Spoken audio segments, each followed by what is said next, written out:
bonjour, mon nom est Régent Saint-Hilaire. Je vais vous présenter les nouveautés qui sont dans la salle de monde de septembre en bande dessinée adulte. Et on débute avec Fabien Toulmé, Suzette ou le grand amour, genre de road trip. Grand-mère, petite-fille. C'est Suzette qui est une dynamique octogénaire endeuillée tout fraîchement. Et sa petite fille qui vient de déménager avec son copain, c'est son premier grand amour, vont aux funérailles et ensuite ils vont la rencontrer de temps en temps et ils se rendent compte qu'il y avait quand même des petites failles dans le couple. Et Suzette, en fait, compte, a été trompée la majorité de sa relation. Elle avait eu un grand amour quand elle était toute jeune en Italie et sa petite fille va décider de partir avec elle pour tenter de retrouver cet amour. C'est vraiment une comédie de mœurs familiale hyper charmante justement sur les tabous, sur la pression sociale, sur l'espèce de pression sociale, surtout sur les femmes. Une interrogation aussi sur le couple. Parce que, bon, sa petite fille, elle se demande si son couple va être viable, parce que son copain est souvent avec ses amis, donc est-ce que la relation va tenir? C'est vraiment charmant, un dessin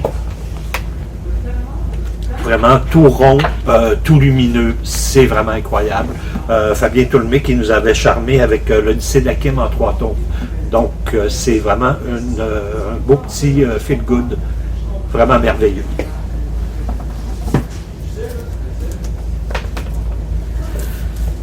Extinction, le crépuscule des espèces aux éditions de La Chaux-Nisley et d'Argo.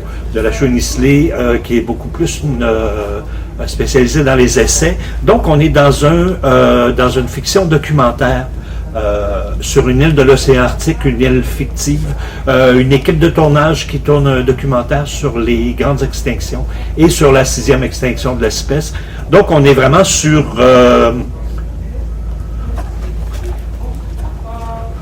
on est vraiment dans un récit scientifique. On nous mélange une espèce d'interaction entre des petites histoires d'amour entre les scientifiques et l'équipe de tournage, qui est une animatrice et directrice du projet et son photographe. On va aborder des thèmes de LGBT. Évidemment, il y a beaucoup de briefings sur les aspects scientifiques, sur l'extinction. C'est assez fabuleux. Une belle lecture là, pour, je vous dirais, du niveau collégial, universitaire, et pour les adultes qui sont tout simplement curieux. C'est vraiment magnifique.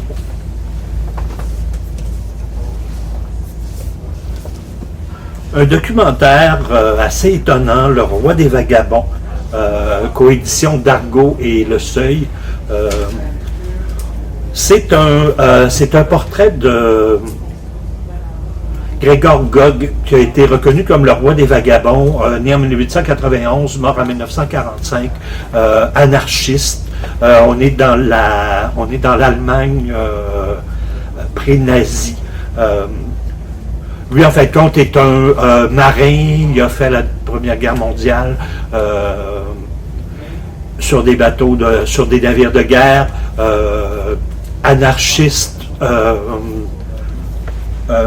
pacifiste, qui vraiment trouve que la guerre c'est inutile et que les humains sont de la chair à canon. Poète sur les bords, membre d'une commune, qui va militer en fin de compte pour les itinérants. Et en 1929, il y a une espèce de grand rassemblement d'itinérants à Stuttgart.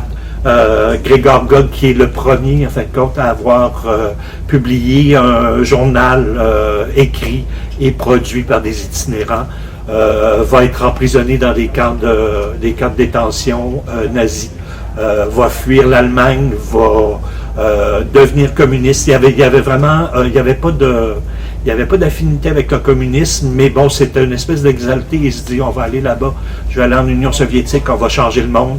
Il va revenir en Allemagne un peu désabusé. Un récit assez troublant. On est vraiment dans du noir et blanc, quand même assez cru.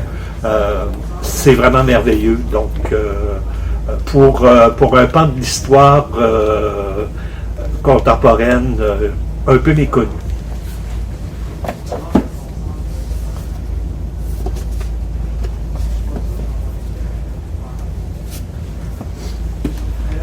Sur le thème de l'été, Summer of Love, un manga aux éditions Lézard Noir de Keigo Shinzo. C'est un village, en fin de compte. Bon, c'est l'histoire de deux amis un peu glandeurs qui savent pas trop quoi faire de leur vie. Et ils vivent dans un petit bourgade, là, vraiment un peu anodine. Il y a une montagne. À un moment donné, la montagne va tomber en éruption. Et ce village-là va devenir une espèce de station thermale envahie de touristes. Donc, on assiste en fait compte à la première éruption avec le héros qui est à l'école et qui regarde dehors, qui n'écoute pas et qui se rend compte en fait compte qu'il y a une éruption. L'histoire se passe en fait compte 2 ans après cette éruption-là, avec tous les bouleversements que ça a pu créer. Lui qui se cherche, c'est vraiment deux amis qui se cherchent. Ça va être un peu une relation amour-haine entre les deux. C'est une comédie de mœurs, mais vraiment hyper charmante. Un dessin vraiment là, assez semi-réaliste, donc c'est une belle découverte. C'est une belle petite trouvaille avec vraiment, là, c'est ça, c'est un récit qui peut sembler anodin, mais qui aborde vraiment là, tout le thème de du passage de l'adolescence à la vie adulte et réaliser ses désirs avec une espèce de critique sociale là, un peu sur la corruption et l'opportunisme des classes dirigeantes, autant dans des comités d'étudiants qu'auprès de la mairie de la ville. Donc, c'est vraiment charmant. Un autre récit d'été, mais on se transporte en Italie. Zuzu, c'est une première œuvre, jeune italienne.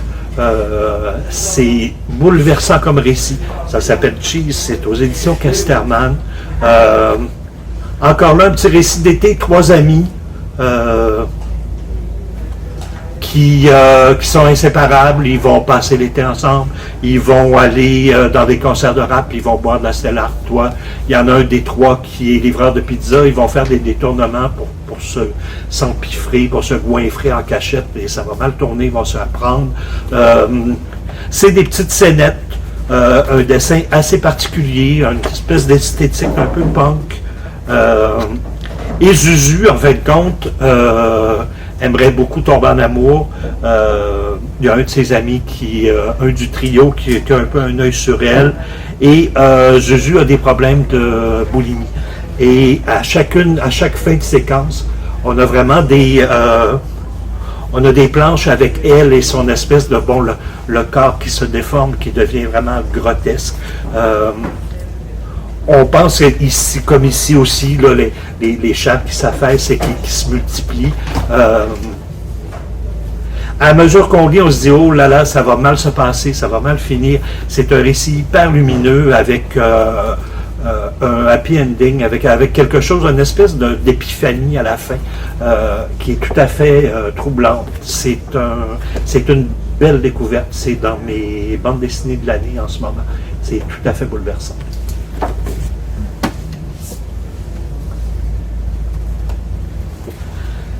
La Malavida, aux éditions Six Pieds sous terre, de Guillaume Pacino et Sylvain Ricard.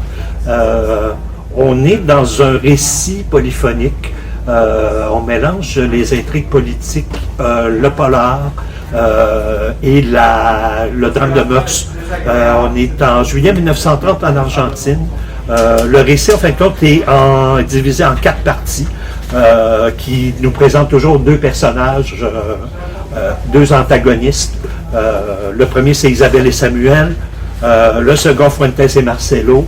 Donc, c'est une galerie de personnages qu'on va apprendre à découvrir de manière différente à chacune des séquences narratives, là, à chacun des chapitres. C'est la crise économique, donc l'Argentine va très très mal. Il y a des rumeurs de coups militaires. On va suivre en fin de compte la fille d'un ministre, un journaliste, un jeune paumé, un jeune voyou, un caïd. Et c'est vraiment un récit là, de intrigue policière, magouille politique. Il va y avoir un meurtre. Des coups fourrés. C'est vraiment, le scénario est vraiment très très habile. Les dialogues sont hyper cinglants. On a un crescendo, là, ça mène un crescendo assez ébouriffé, je vous dirais. Là, c'est vraiment du grand guignolesque. C'est vraiment très très très intéressant.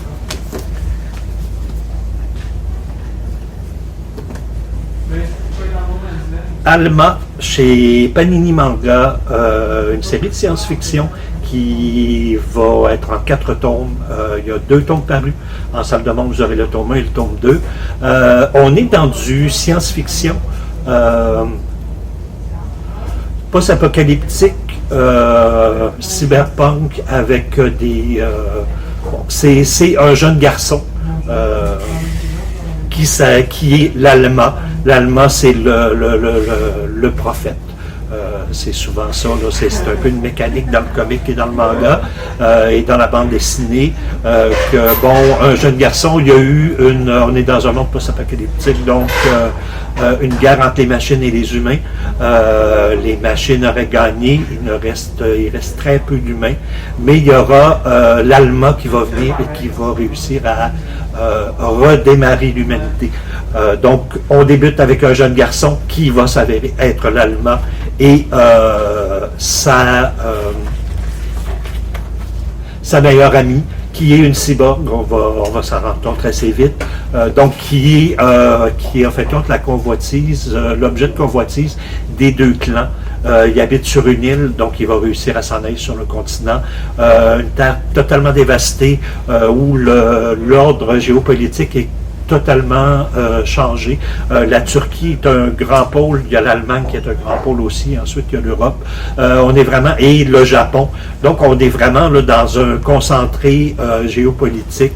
Il y a énormément d'action, un dessin très très punché, des dialogues super vifs. J'ai lu les 2 premiers tomes, mais j'ai vraiment hâte à la suite. C'est vraiment une série à suivre. On ne pouvait pas passer à côté de ces 2 livres-là qui sont publiés aux publications, aux presses du FBDM, le Festival de bande dessinée de Montréal. C'est des collectifs. Il y en a qui s'appellent 10 et l'autre Lettres à Montréal. On est dans le collectif, donc le premier, c'est des récits qui vont contenir le chiffre 10, parce que c'était pour le 10e anniversaire du festival. On est vraiment dans du français, de l'anglais, des gens connus et moins connus. Vous avez Cap, Jimmy Beaulieu dans celui-ci, Sophie Bédard, Henriette Valium, qu'on avait bien hâte de relire, et c'est toujours tellement rafraîchissant de lire du Henriette Valium. Donc on y va vraiment, on plonge dans l'underground, on plonge dans l'intime. Le second, c'est Lettres à Montréal, donc c'est des impressions sur la ville. C'est vraiment c'est très bien fait. Ça a les qualités et les défauts d'un collectif, mais je trouve que c'est vraiment incontournable pour des bibliothèques. Donc, vraiment à acquérir. Et on termine avec vraiment la BD qui m'a vraiment ému. Cheese m'est rentré dedans, mais ça, c'est du coup de bottine en pleine face.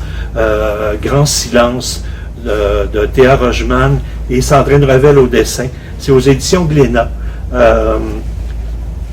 C'est une fable morale sur la pédophilie. C'est vraiment, on est sur une île et il y a une espèce d'usine qui s'appelle le Grand Silence, qui en fin de compte va emmagasiner les paroles des personnes qui sont des enfants qui sont victimes d'abus sexuels. C'est un récit sans concession. C'est magnifiquement, on le lit et on est apaisé par les dessins, par les couleurs, mais c'est vraiment un propos qui est hyper rude, mais toujours pondéré. C'est vraiment là, un album très bouleversant. Vous pouvez voir, c'est ça, une maîtrise graphique. Et on n'est pas dans le misérabilisme, on n'est pas aussi dans le on vous convoie un message, là, on milite pour quelque chose. C'est vraiment c'est hyper bouleversant. Et tous les libraires qui l'ont lu ont vraiment été touchés. Donc c'est un incontournable à mettre entre toutes les mains. Et c'était tout. Je m'en vais en vacances. Je vous retrouve en octobre avec d'autres belles découvertes. Bon septembre.